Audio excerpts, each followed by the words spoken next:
साथियों, जय जोहार, जय मूल निवासी। साथियों, मनुष्य कितने प्रकार के होते हैं। सबके स्वभाव एवं डीएनए में क्या अंतर है। नर बनाम नरभक्षी मानव।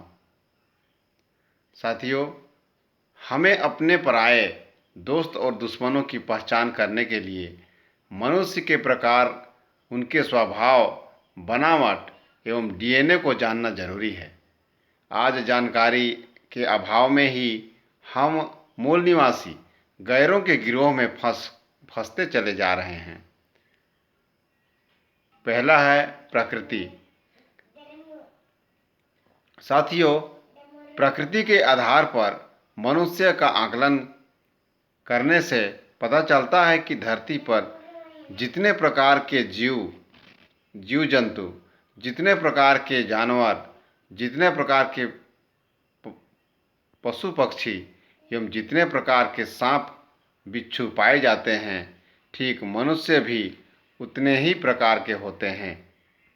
इन सभी जीवधारियों की अपना स्वभाव, नस्ल, प्रजाति एवं डीएनए होता है। दूसरा है आचरण। आचरण के आधार पर जीव जंतुओं को दो वर्गों में बांटा जा सकता है। एक है मासूम या सीधा साधा जीव, तो दूसरा है आक्रामक, नरभक्षी, कीटभक्षी इत्यादि।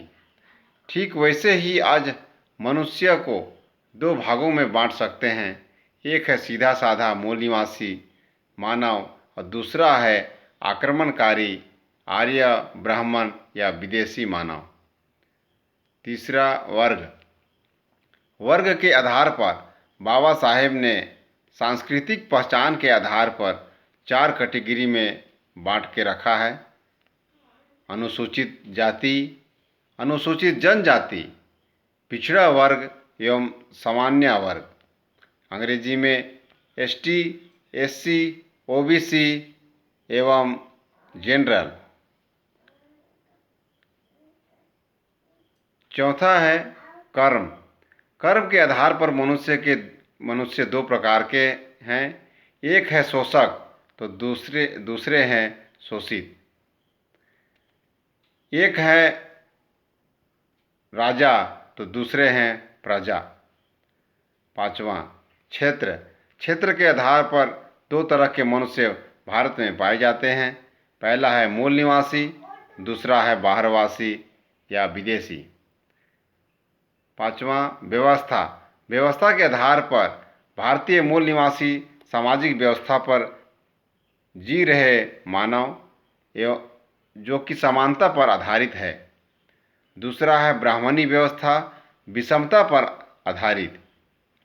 छठवां जीवन शैली के आधार पर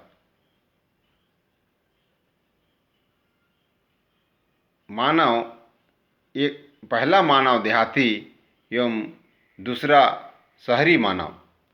सातवां कार्य।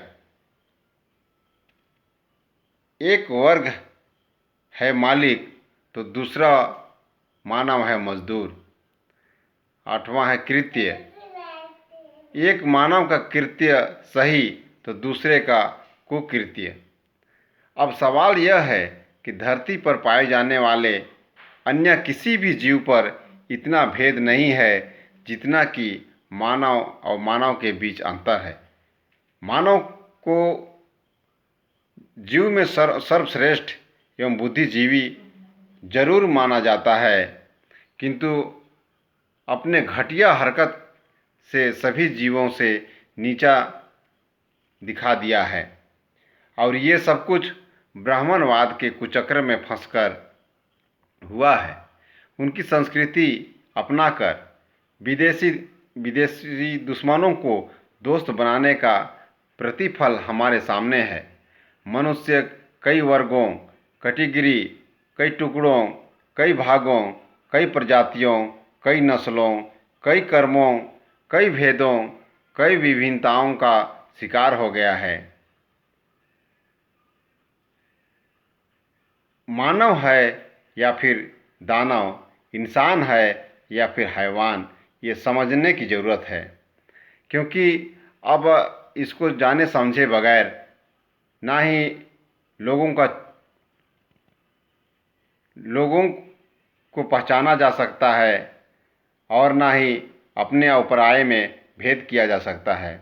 वजह यह हुआ है कि आज हम अत्याचारियों, अन्यायियों, भ्रष्टाचारियों, लुटेरों को अपना मान बैठे हैं और अपनों से दुश्मनी कर बैठे हैं।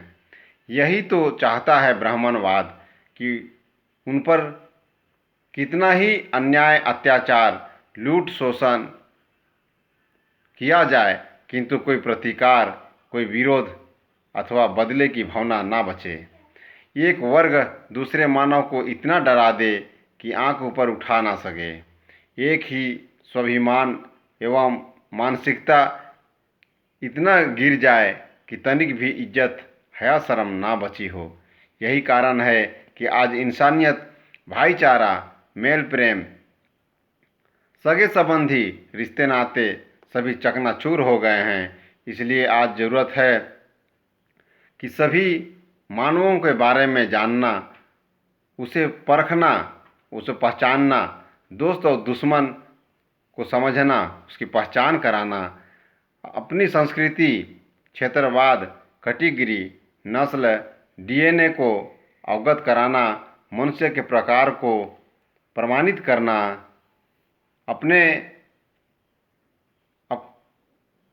अपनापन, अपना कार्य, कृत्य, मानसिकता, समानता को स्थापित करना, अपने अपने जाति, समुदाय, वर्ग एवं समाज एवं नस्ल की रक्षा करना।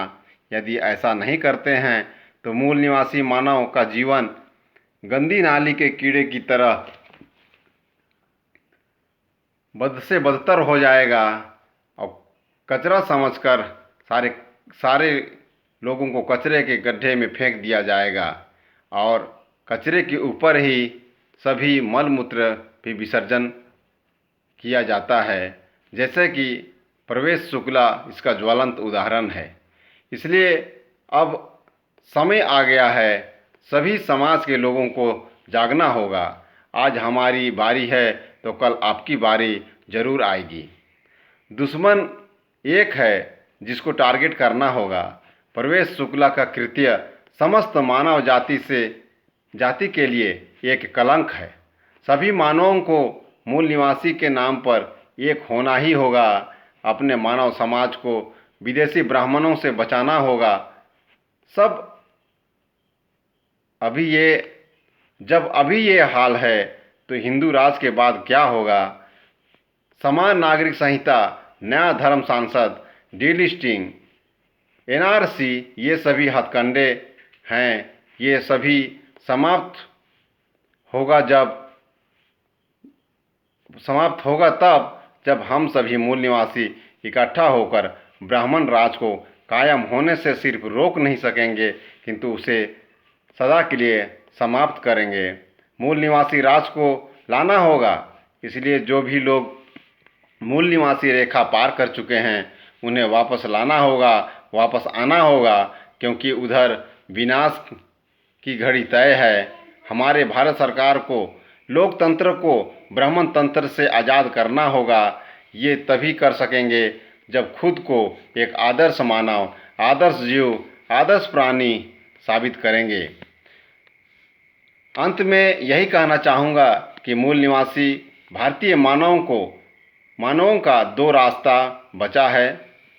एक है बचाव का रास्ता और दूसरा विनाश का। अब चुनना आपको है।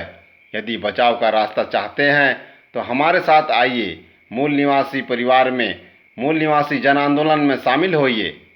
मेरे इस वीडियो को लाइक, शेयर कीजिए एवं मेरे चैनल को सब्सक्राइब कर दीजिए। धन्यवाद।